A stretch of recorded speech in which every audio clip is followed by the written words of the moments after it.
안녕하세요. 스위스 청년입니다. 오늘은 스위스 부동산에 대해서 이야기를 하려고 하는데요. 스위스와 한국의 부동산 차이를 비교해가며 설명해 드리도록 하겠습니다. 스위스에서 가장 흔한 주거 형태는 아파트인데요. 지역별로 고도 제한이 있어서 한국처럼 큰 아파트들은 많이 없고요. 보통 5층 정도의 아파트들이 일반적인 것 같습니다. 재건축에 있어서 상당히 보수적인 기준을 가지고 있어서 한국처럼 다 건물을 무너뜨리고 새로 짓는 경우는 거의 없고, 재개발, 재건축을 하더라도 일부 건물을 남긴 채로 재개발을 하는 경우가 많습니다. 신식 아파트는 각 집별로 세탁기가 들어갈 수 있게끔 설계가 되어 있는데, 옛날 아파트의 경우에는 지하에 공용 세탁실을 놓고 같이 사용하는 경우가 많다고 합니다. 한국의 2021년 자가 보유율 통계는 60% 정도를 나타내고 있고요. 스위스의 경우에는 2020년 통계 기준으로 34%로 알려져 있습니다. 전세라는 개념도 존재하지 않기 때문에 스위스의 3분의 2에 해당하는 사람들은 월세를 내고 살고 있다고 보시면 됩니다. 스위스의 월세와 집값은 지역별로 천차만별인데요. 먼저 월세에 대해서 알아보도록 하겠습니다. 세계 물가 비교 사이트 넘비어에서 가져온 자료인데요.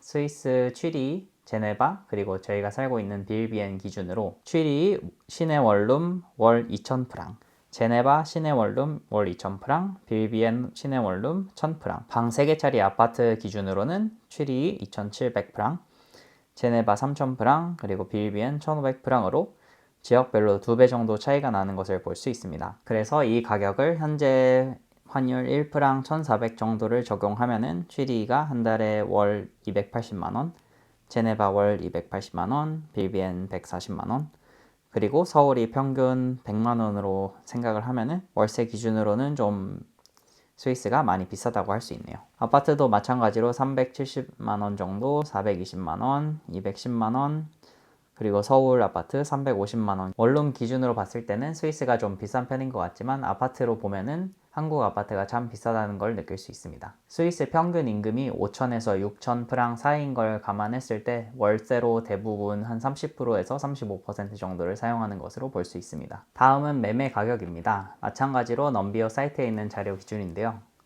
취리히가 110만 프랑 정도, 제넨바 110만 프랑, 빌비엔 95만 프랑, 그리고 시내 아파트가 취리히는 거의 200만 프랑, 제네바가 160만 프랑, 그리고 빌비엔이 93만 프랑 정도입니다.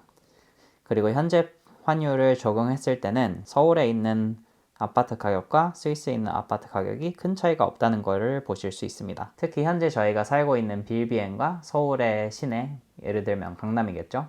그런 곳과 집값을 비교해보면 최대 2배까지 차이가 나는 걸 볼 수 있습니다. 한국과 스위스의 임금 차이가 2배 정도가 나는데 집값이 비슷하는 것을 보실 수 있습니다. 이렇게 비교해서 보니 서울 집값이 얼마나 높은지 체감이 되네요. 다음은 지난 10년간 부동산 가격의 상승폭인데요. 스위스의 경우 2011년에 거의 115만 프랑 정도였지만 현재는 2022년 기준으로 184만 프랑 정도로 상승률이 평균 160%로 나와 있습니다. 다음은 한국입니다. 2011년 기준과 2022년 기준을 비교했을 때 원화로 447% 정도가 상승했는 걸 볼 수가 있는데요.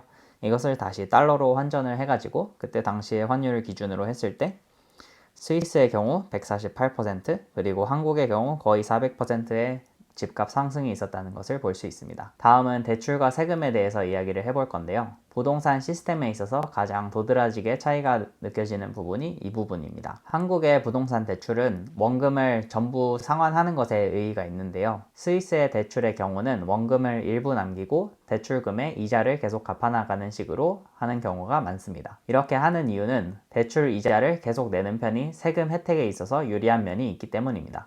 담보 인정 비율 LTV에 대해서 이야기해 보겠습니다. 스위스의 LTV는 최대 한도 80%입니다. 한국 인터넷 기사에서 본 바로는 40에서 60% 정도로 알고 있습니다. 이것을 봤을 때 스위스의 LTV가 상당히 높은 편이라는 걸 알 수가 있죠. 조건부로 은행에서 대출 심사를 한 후에 최대 80%까지 받을 수 있다는 뜻입니다. 총 부채 상환 비율 DTI인데요.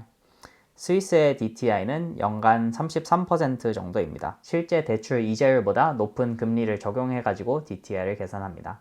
혹시 모를 금리 인상을 예방하는 것이라고 생각이 듭니다. 2023년 현재 기준으로 기준금리는 1%이고요. 은행에서 제시하는 주택담보대출의 이율은 2.5에서 3%대입니다. 몇 년 전만 해도 기준금리가 마이너스 0.75%였고 은행 대출 이자는 1%대였습니다. 앞서 말했듯이 스위스에서는 원금을 전부 상환하는 것이 목표가 아닙니다. 일반적으로 대출 원금이 집값의 65%가 될 때까지만 원금 상환을 하고요. 나머지 원금의 이자만 계속 갚는 식으로 집을 구매하는 경우가 많습니다. 보통은 15년간 원금 상환을 하고요. 평균적으로 대출 원금의 1.25%씩 15년간 갚는다고 생각하시면 됩니다. 그럼 예시로 100만 프랑 집을 사는데 필요한 연수입을 계산해 보도록 하겠습니다. LTV 80%로 대출 원금은 80만 프랑입니다. 심사 기준 금리 5%를 적용하면 연 이자는 4만 프랑입니다. 연간 공과금을 집값의 1%로 가정했을 때 연 1만 프랑의 지출이 발생합니다. 그리고 연간 원금 상환 1.25%를 하면은 1만 프랑을 갚아야 합니다. 이 1년간의 지출이 총합 6만 프랑이고 이 금액이 연수입의 33% 이내여야만 하므로 필요 연수입은 18만 프랑이 됩니다. 즉 100만 프랑짜리 집을 사는데 한 가구의 총 수입이 18만 프랑이어야지만 이 집을 구매하는데 LTV 80%로 대출금이 나올 수 있게 됩니다. 다음은 집을 구매하게 됐을 때 발생되는 세금입니다. 이 부분은 스위스 부동산의 가장 큰 특징이라고 생각이 드는데요. 집을 소유하게 되면은 집의 시세의 월세만큼의 연간 소득이 본인의 연간 소득의 가상으로 추가가 됩니다. 즉 추가된 분만큼 소득세를 내야 된다는 뜻인데요. 예를 들어 제가 산 집이 시세의 월세가 2,000프랑이라고 했을 때 연간 24,000프랑의 가상소득이 제 소득에 추가가 되는 것이므로 이 24,000프랑에 대한 소득세를 추가로 지불을 해야 되게 됩니다. 제가 소득세를 20% 내야 된다고 했을 때 거의 연간 5,000프랑의 세금을 추가로 지불해야 되는 것이 됩니다. 다만 대출 이자에 대한 금액만큼은 소득에서 공제가 됩니다. 즉 대출 이자의 원금을 다 갚아버리지 않고 이자를 계속 낼 수만 있다면 그만큼 소득에서 공제가 된다는 뜻입니다. 해당 표는 제가 100만 프랑짜리 집을 산다고 예상했을 때의 40년간의 가상 시나리오입니다. 1년 차에 대출 이자가 2만 프랑, 그리고 상환 금액이 1만 프랑, 기타 공과금이 1만 프랑 정도로 1년에 한 4만 프랑 정도가 집값으로 나가겠네요. 그리고 이거는 세금에 대한 부분인데 대출 이자에 대한 소득 공제와 월세에 대한 가상소득을 합쳤을 때 1,000프랑 정도의 세금을 내게 되어 있습니다. 그래서 다시 합해 보면은 4만 1,000프랑 정도가 지출이 되는 걸 볼 수 있습니다. 이렇게 해서 1년 차부터 40년 차까지의 예상 지출을 봤을 때 총 130만 프랑 정도가 지출이 되고 대출 원금이 아직 65만 프랑 정도가 남아있을 것으로 예상이 됩니다. 다음은 두 번째 시나리오인데요. 두 번째 시나리오는 대출 원금을 30년간 전액 상환하는 케이스입니다. 대출 이자에 대한 부분은 같지만 대출 상환 원금이 26,000 프랑 정도로 상승이 되었고 공과금 그대로입니다. 총 56,000 프랑 정도가 1년 차에 지출이 되고요. 그리고 세금이 한 1,000 프랑 정도가 추가가 되는 걸 볼 수 있습니다. 세금이 추가가 되는 부분이 대출 이자를 남겼을 때와 대출 이자를 30년간 다 갚았을 때 차이가 확연히 나는 걸 볼 수 있습니다.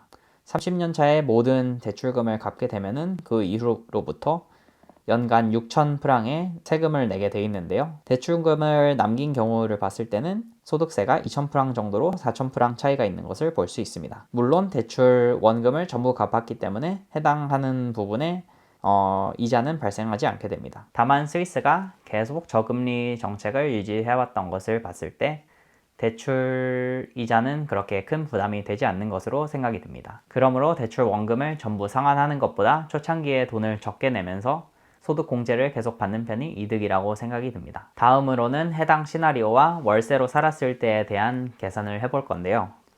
월세가 월 2,000프랑과 그리고 15년간 원금 상환의 시나리오를 두 개를 비교를 해봤을 때 월세를 사는 경우와 집을 샀을 때에 대한 경우를 비교를 해보겠습니다. 노란색 부분이 월세이고 초록색 부분이 집을 샀을 때의 경우입니다.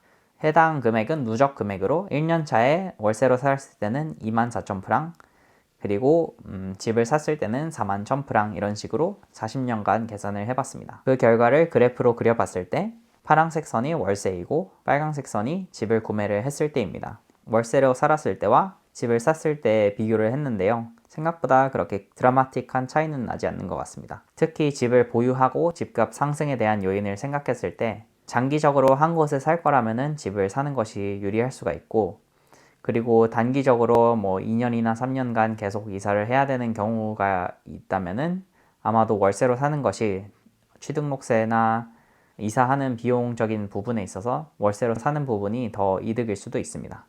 하지만 저 같은 경우에는 월세를 내고 사는 것보다는 집을 구매를 해가지고 내 집에서 계속 20년, 30년 사는 것이 더 좋을 것 같습니다. 네, 이렇게 집을 구매를 했을 때 대출에 대한 시나리오와 월세에 대한 부분을 다 정리해서 이야기를 해봤는데요.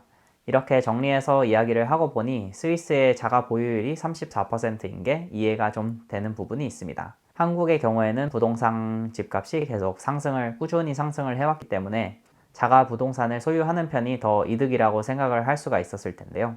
스위스의 경우에는 집값 상승이 있긴 했지만 집을 구매하는 데 들어가는 비용이 부담스러울 뿐더러 월세로 사는 것이 집을 사는 것보다 큰 손해를 보지 않는 구조로 되어 있기 때문에 사람들이 꼭 자기 집을 구매하지 않아도 된다고 생각을 하는 것 같습니다.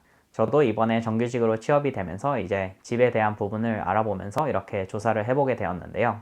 꼭 집을 구매하지 않아도 합리적인 선택이 가능하다는 점에서 그런 부분이 참 좋았던 것 같습니다. 이렇게 오늘은 스위스 부동산에 대해서 알아봤는데요. 다음에도 스위스에 대한 정보를 이야기해 보도록 하겠습니다.